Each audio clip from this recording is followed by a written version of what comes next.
Bismillahirrahmanirrahim. Menin apama bolgan mamilem özgöçö. Eger de apam maga telefon çalsa, anda başka bardıq jumuşlar toktoyt. Jana men apama bak kuanış tartуулagım kelet. Anı menen birge jеген tamaktın daamı eş жерден табылгыс. Anı menen birge oturgan wagt kaytalаңыз. Bakıt деп esepteyim. Eger de sizdin apаңызға болған мамилеңіз ушундай болса, мен сизге мындай деп сүйүнчүлөймүн. Сиздин үйүңүздүн эшигинен таалай, терезесинен сооптор агып кирип жатыптыр. Сиз үчүн акыретте бериле турган бейиштин эшигин бул дүйнөдө ачыпсыз деп сүйүнчүлөймүн.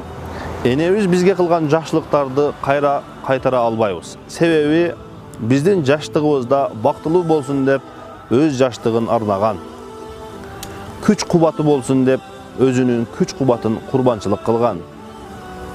Курсагы тойсун деп далай жолу өзүнүн ичкен ашын таштаган. Энелердин бул кылган жакшылыгын кайтаруу өтө кыйын.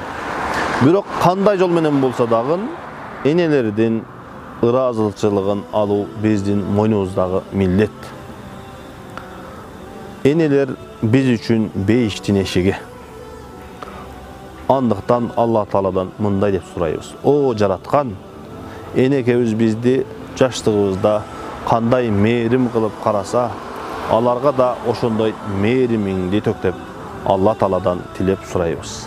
Assalamu alaikum wa rahmatullahi wa barakatuh.